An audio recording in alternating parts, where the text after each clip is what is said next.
10:33, gracias por continuar con nosotros acá en Los Doctores. Iniciamos nuestro segundo tema. Vamos a hablar de la osteoporosis, pero ¿cuáles son las primeras señales que da? Les presento a nuestro invitado el día de hoy, el doctor Mauricio Cordero, quien es reumatólogo. Doctor, bienvenido. Un gusto, Susana. Un gusto acompañarlos y tocar este importante tema. Es un tema muy, muy importante. Doctor, ¿hay alguna edad en la que podamos decir, yo sé que no hay medidas, pero a partir de esta edad es posible que los huesos comiencen a debilitarse? Sí, claro. Está establecido a nivel mundial que, por ejemplo, el inicio del proceso de osteoporosis es como un continuum. En mujeres, por ejemplo, sabemos que los riesgos más importantes empiezan a aparecer desde los 65 años en adelante. Sin embargo, dependiendo de diferentes circunstancias, estos procesos pueden empezar mucho antes. En hombres está definido que los 75 años es un tema un poquito más de riesgo. ¿Por qué viene esta diferencia? Realmente el principal culpable es el proceso de la menopausia.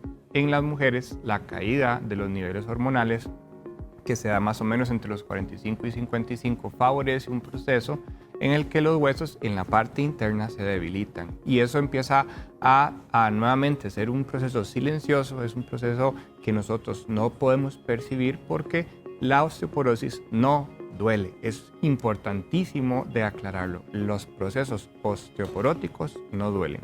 ¿Cuándo se torna la osteoporosis dolorosa? Cuando lastimosamente aparece la complicación que se llama fractura de hueso. Entonces, esto realmente se convierte en un proceso que debe ser investigado de forma preventiva, porque si nosotros llegamos a trabajar sobre osteoporosis cuando ya tenemos el proceso de fractura, pues ya no hicimos nada. La prevención principal que necesitamos es que esta fractura no aparezca. Entonces, en ese sentido es que se han generado, digamos, que procesos o guías de diagnóstico temprano que involucran tamizajes de forma rutinaria para poder lograr determinar o captar a estos pacientes de una forma temprana e iniciar un proceso de tratamiento temprano. Según eso que me dice, doctor, entonces entiendo, la enfermedad como tal, la osteoporosis, comienza antes o puede comenzar años antes de que se manifiesten los síntomas. Por muchísimo, por supuesto. Lastimosamente, los procesos de osteoporosis prácticamente son inevitables. Todos los vamos a desarrollar tarde o temprano. Pero ¿qué es el escenario? El escenario realmente es iniciar esta captación para que nosotros a nuestros 70, por ejemplo, no tengamos un hueso debilitado como el que deberíamos tener por ahí de nuestros 80s o 90s. Sabemos que la dinámica del día a día de las personas, conforme van ganando años, van siendo un poco más limitadas. No vamos a esperar que una persona de, 90 años tenga un régimen de vida o un régimen de riesgos como el que tiene una persona de 70. Entonces, pues en esa línea es algo muy, muy importante. El proceso inicia de forma silente y hay factores de riesgo que pueden acelerar los mecanismos. ¿Qué podemos hablar del por qué esto inicia? Bueno, en el escenario específico de las mujeres, la caída de las hormonas esteroideas, principalmente de los estrógenos, facilita que en el cuerpo de la mujer haya un desbalance. Tenemos una parte del metabolismo del hueso que produce, que fortalece hueso y una parte del metabolismo que más bien come hueso. El estrógeno es una sustancia que genera un balance hacia producir hueso. Cuando el estrógeno cae, ese desbalance se pierde y se voltea hacia la producción de un mecanismo que come hueso, que remodela hueso. Nada más que ese desbalance pues se vuelve muy, muy manifiesto y empieza a generar que la fortaleza, medida principalmente por la densidad mineral ósea, vaya disminuyendo de forma paulatina. No es algo, Susana, que vamos a ver que ocurra de un mes a otro. Eso es un proceso de años, que por eso hablamos que los 65 es una edad de riesgo. Y es posible, digamos, que una persona tenga la enfermedad por años de años y nunca se dé cuenta hasta que, por ejemplo, ocurre una fractura. Sí, y es el escenario más frecuente, Susana. Eso lo vemos, por ejemplo, en señores adultos mayores que incluso podrían estar encamados y que de un pronto a otro, en un movimiento de baño, el señor presenta una fractura, donde no media un mecanismo de golpe fuerte, no media una caída importante, simplemente un desplazamiento, un movimiento es suficiente, o escenarios muy sin gracias como las caídas en el baño, que son súper frecuentes, donde no encontramos como un mecanismo de golpe, un proceso de demasiada energía, como lo podemos ver en un accidente, por ejemplo, de tránsito, y la persona desarrolla ese proceso de fractura. Entonces, en esa línea, el buscar síntomas de osteoporosis no se debe hacer. Se debe buscar el proceso cuando no existe ningún tipo de sintomatología y también no confundir los dolores, por ejemplo, en articulaciones, que es una estructura completamente aparte del hueso, como un posible síntoma de desencadenar osteoporosis. ¿Cómo podríamos indicar o empezar a buscar esas señales del proceso como tal? Para usted, ¿cuáles son tal vez los puntos de riesgo o las alertas que deberían decirnos a nosotros, aquí hay algo, mejor consulte? Sí. Principalmente vamos a tener que fijarnos mucho en el biotipo de los pacientes. Sabemos que los procesos de osteoporosis son más frecuentes en mujeres delgadas. Hay una activación del metabolismo del hueso que tiene que ver con la vibración que nuestro cuerpo recibe. Entonces, mujeres que tienen poco peso, pues ejercen mecanismos de menos desempeño, de menos formación de energía cuando, por ejemplo, camina o cuando, por ejemplo, hacen en su día a día. Personas que tienen un poco más de índice de masa corporal generan tal vez mecanismos de fuerzas un poco más claros que activan diferentes procesos de renovación del hueso. Entonces, una mujer de bajo peso y en etapa postmenopáusica es una paciente de mucho riesgo que debe ser tamizada de forma rutinaria. Otro detalle, por ejemplo, en las patologías reumáticas, son personas que se han tenido que exponer a tratamientos con esteroides. El tratamiento esteroideo, como medicinas famosas, dexametasona, prednisona, entre otras, fomentan nuevamente que se genere un desbalance hacia producir activación de células que comen hueso y dormir células que producen hueso. El uso de esteroides obliga a que empecemos a investigar muchísimo antes el proceso de osteoporosis. Entonces, son detalles y pues obviamente no olvidar el ejercicio, que el ejercicio se convierte en un factor protector. El generar nuevamente fuerzas en nuestro cuerpo en el momento en el que hacemos tal vez un trote, en el que hacemos un baile aeróbico, son mecanismos de protección. Por ende, el sedentarismo se convierte en un factor de riesgo. Y eso es un escenario muy frecuente, señoras mayores de bajo peso que realmente no ejercen ningún tipo de actividad física de forma regular. Son ese escenario donde debemos buscar la enfermedad. Ahora usted nos mencionó la menopausia como una de las etapas donde hay que prestar atención. Si una mujer tiene una menopausia temprana, ¿podría tener mucho más riesgo? Por supuesto que sí, claro. Y en eso debemos incluir las menopausias que llamamos precoz, donde simplemente el ovario tuvo algún grado de disfunción, o las menopausias inducidas, por ejemplo, las mujeres que por alguna situación, alguna complicación, tuvieron que tener una cirugía en la que retiran ovarios. Esas pacientes tienen que tener un régimen de cuidado, un régimen de análisis muchísimo más temprano y no podemos esperar a sus 65 años para empezar a investigarse. Tenemos que iniciar, dependiendo de la edad en la que iniciara el proceso de la menopausia, a investigarlo de forma más rutinaria. Si lo hacemos de forma tardía, ya podría ser un escenario más difícil. En el caso de medicamentos de uso frecuente, ¿hay algún medicamento que pueda favorecer o que pueda acelerar un proceso como estos? Sí, y ahí nuevamente tenemos que tal vez volver a comentar el principal, que es este medicamento de esteroides. Son fármacos que usualmente deben ser prescritos contra receta, pero que sabemos que existe un escenario donde hay automedicación, sobremedicación, y sobre eso siempre hacer el llamado a evitar esos escenarios, a evitar que, por ejemplo, ante síntomas gripales, que es algo que uno ve muy frecuente, busquemos la farmacia para aplicar dexametasona para mejorar síntomas. Son medicinas que pues sí, te van a hacer sentir mucho mejor, pero las implicaciones en el tema metabólico que tienen es muchísimo más importante. Ahora también, que es un tema importante a comentar, Susi, es la importancia de la vitamina D. Recordemos que el aporte de vitamina D en nuestra dieta, en el día a día, es principalmente basado en alimentos como por ejemplo el huevo, como por ejemplo el salmón, por ejemplo el atún. Es tal vez los alimentos que más aporte tienen. ¿Por qué es importante tener un buen nivel de vitamina D en nuestro cuerpo? La vitamina D facilita que nuestro cuerpo sea capaz de absorber calcio y también facilita el transporte hacia la parte del hueso. Si nosotros tenemos un nivel de vitamina D bajo, nosotros no vamos a lograr ese tema de la captación, entonces nuestro hueso no va a tener materia prima para hacer un trabajo de formar hueso nuevo, hueso fuerte. Es sumamente frecuente que cuando uno hace una evaluación de vitamina D, las pacientes en general anden con niveles bajos.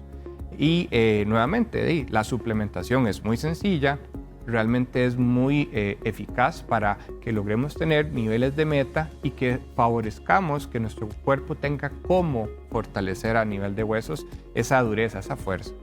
Doctor, tenemos un alto interés en este tema, así que a las 10:44 de la mañana abrimos de inmediato nuestro consultorio.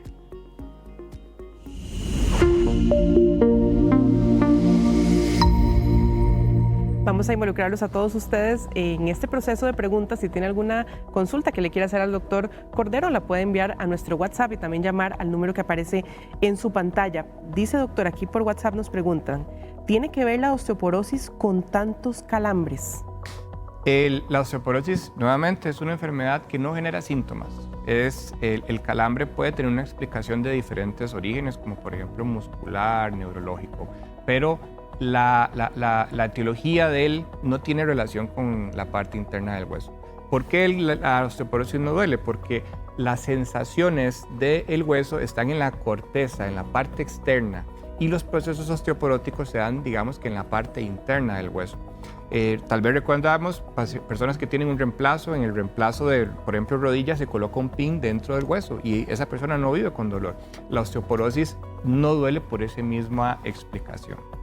Tenemos otra consulta por WhatsApp que dice, yo tengo osteopenia, ¿será que me puede dar osteoporosis? Me dan calcio, vitamina D, tiamina, ácido fólico y piridoxina. La osteopenia es el paso previo al desarrollo de osteoporosis. Es importante ese plan de tratamiento que usted está ejecutando porque realmente es la forma de prevenirlo, sumado a tener una rutina de ejercicio aeróbico rutinario. Nuevamente es procurar que en su cuerpo se den todos los procesos de activación del hueso para que él esté metabólicamente activo. Con el calcio y la vitamina D damos el aporte para que nuestro hueso tenga cómo fortalecerse y por medio del ejercicio activamos esos procesos de fortalecimiento. Entonces sí, es un continuum, tenemos un hueso fuerte, se debilita un poco, ahí tenemos el diagnóstico de osteopenia, se debilita aún más, tenemos el diagnóstico de osteoporosis. Saludamos a doña Gilda Oviedo, quien nos llama desde San Carlos. Muy buenos días. Buenos días. ¿Cómo está, doña Gilda? Bien, gracias a Dios. Qué bueno, cuéntenos cuál es su consulta para el doctor. Vea, es para preguntarle al doctor que yo estaba tomando el alendronato, que es cada 8 días, y ahora no me lo están dando, tenía como 5 años de tomarlo. Y después yo tomo el calcio y la vitamina D, para la osteoporosis, ¿verdad? Pues yo tengo osteoporosis que en las caderas, que en el cuello, que en la columna. Bueno, gracias a Dios no me ha pasado más o he estado muy bien. Pero sí me duele mucho lo que son los huesos. Pero eso sería para preguntarle lo del alendronato. Gracias, doña Gilda. Doña Gilda, un gusto. El alendronato es una medicina que favorece a que nuevamente nuestro cuerpo produzca más hueso y deje de comerlo. En general necesitamos de forma intermitente hacer como pausas en el tratamiento porque sabemos que si mantenemos por mucho tiempo ese medicamento, el hueso podría generar un fenómeno de rigidez que puede favorecer procesos de fractura. Entonces se le llaman feriados. Usualmente entonces se da un tiempo de tratamiento, se detiene otro periodo, se reinicia el alendronato, se vuelve a detener. Es uno de los tantos medicamentos que existen para osteoporosis, hay diversos, la caja lo tiene como línea de tratamiento inicial, pero nuevamente el tiempo de tratamiento que usted tiene podría explicar ese detenerlo en un tiempo de pausa. Lo ideal sí es que su médico le explique el por qué y cuánto tiempo lo van a hacer. Su obligación, volver a preguntar en la siguiente cita cuándo debe reiniciar el tratamiento y también pues ayudarle al médico a recordar de que usted está en la etapa de descanso. Tal vez esa sería la principal recomendación. Con estos consejos para doña Gilda vamos a hacer una breve pausa comercial, pero ya volvemos con más de los doctores. 10:50, gracias por continuar con nosotros aquí en Los Doctores. Seguimos con el consultorio, hablamos con el doctor Mauricio Cordero, quien es reumatólogo. Tenemos una llamada en este momento y la recibimos a continuación. Muy buenos días. Buenos días. ¿Cuál es su nombre? Ana María. Doña Ana, mucho gusto saludarla. Cuéntenos cuál es la consulta.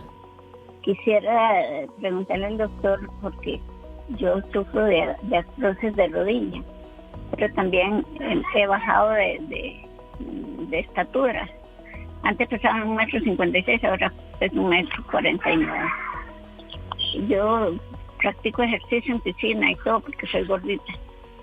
Pero lo que quería preguntarle es también paliativos, me inyectan el nervio.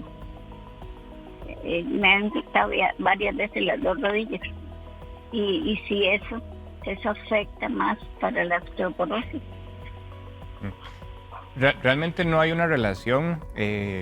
Los procesos de artrosis, doña Ana, se dan a nivel de la articulación, que es una estructura externa al hueso. Obviamente involucra el hueso, pero lo que pensaría yo que le están aplicando es una inyección que se llama ácido solendrónico, que ayuda a mejorar un poco el tema del dolor y la movilidad en los escenarios de desgaste de rodilla o artrosis.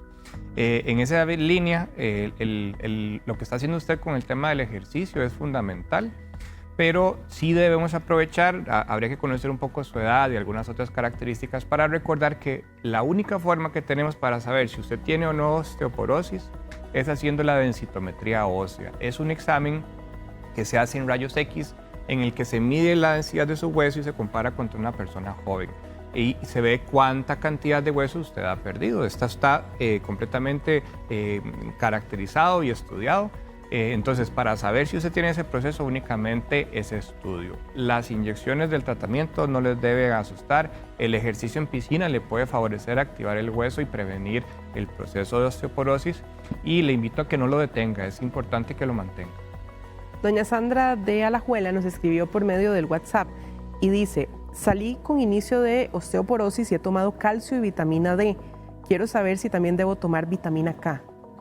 No existe una relación directa de la vitamina K con el proceso de osteoporosis. Tiene otras funciones desde el punto de vista, por ejemplo, de trastornos de coagulación y otras cosas por el estilo. Entonces, más que tomar vitamina K, yo le diría que revisemos cuáles son sus niveles de vitamina D para saber si la dosis que está recibiendo es la ideal, es la acorde, porque eso va a tener metas distintas para ese nivel. Con eso definir si usted ocupa una dosis más alta de vitamina D para mantenimiento o si puede quedarse en la situación en la que está. También hay aquí otro mensaje, dice: tengo 43 años, 20 de tener artritis reumatoide y operada de tiroides, 20 años de operada, tomo levotiroxina. ¿Qué puedo hacer para evitar la osteoporosis o desgaste? Por mucho para la osteoporosis, lo que comentábamos de hacer ejercicio. En el escenario de una persona con artritis reumatoide que se diagnosticó de forma temprana, habría que hacer un análisis de cómo está su artritis, cuáles son los medicamentos que usted ha utilizado y principalmente buscar en estos los peligrosos, que en general son los esteroides, la prednisona, dexametasona, entre otros. La prevención número 1, no usar esos medicamentos, mantener la artritis en una condición de artritis dormida y hacer ejercicio rutinario al menos 2 veces por semana. Con el tema de artrosis, es un riesgo para pacientes con artritis reumatoide. Ahí las recomendaciones van en la misma línea. Tener una artritis dormida, tratar de procurar un peso corporal adecuado y que el ejercicio para que su músculo se mantenga tonificado no falte. A más músculo, menos riesgo de desgaste articular en pacientes en general y también con artritis reumatoide.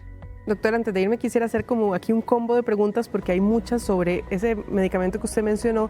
Dice, ¿por cuánto tiempo se toma alendronato? Y también preguntan cuáles son los efectos secundarios. Los efectos secundarios van más como en temas como de intolerancia, como por ejemplo reflujo, un poco de gastritis, pirosis y cosas por el estilo. En general, se puede usar por mucho tiempo, pero es importante evitar esta cuestión de las fracturas por rigidez. Entonces se hace procurar tratamiento, detengo por tiempo indefinido, obviamente haciendo como un seguimiento, un acompañamiento con las densitometrías de hueso que podemos hacerlas cada 2 o 3 años. Algunas personas reportan síntomas de dolor óseo asociado al alendronato, no es tan frecuente por dicha. En general es más molesto el día de la toma, donde recordemos se debe tomar en ayuno para que la absorción sea adecuada y no debemos acostarnos después de la toma, porque el medicamento cuando se descompone en el estómago puede generar una sustancia irritante y es importante que nos mantengamos erguidos para que no haya esa sensación de agruras y reflujo. Doctor, quisiera agradecerle por estos minutos, tal vez un mensaje final para toda la gente que tal vez en este momento sospecha o está iniciando el proceso de la osteoporosis. El mensaje principal es movámonos. Es el mejor mecanismo para prevenir la osteoporosis en hombres y en mujeres, en pacientes con artritis o sin artritis. Hagamos ejercicio, fortalezcamos nuestro cuerpo, sometámoslo a un poquitito de estrés, porque la respuesta que él nos va a dar es increíblemente buena en el escenario de prevención de osteoporosis, en la prevención de infarto, en la prevención de demencia y otro montón de cosas. Hagamos la densitometría según guías, si no tengo una enfermedad, después de los 65 si soy mujer, después de los 75 si soy hombre, y desde ya busquemos tener un buen consumo de alimentos fuertes en vitamina D, hagamos una revisión de nuestros niveles y usemos suplementos si es necesario, dado que no lo logremos, digamos que controlar con la dieta. Pero nuevamente, prevengámoslo moviéndonos, es la mejor forma. Doctor, muchas gracias de verdad por habernos acompañado. Un gusto, Susana, un gusto. Conversábamos con el doctor Mauricio Cordero, reumatólogo. Recuerde que este programa de los doctores quedará disponible en el canal de YouTube Teletica Costa Rica para que lo pueda repasar y también compartir con sus familiares y amigos. Nos vamos, pero continúe con la programación de su Teletica porque ya viene Calle 7 informativo. Buenos días.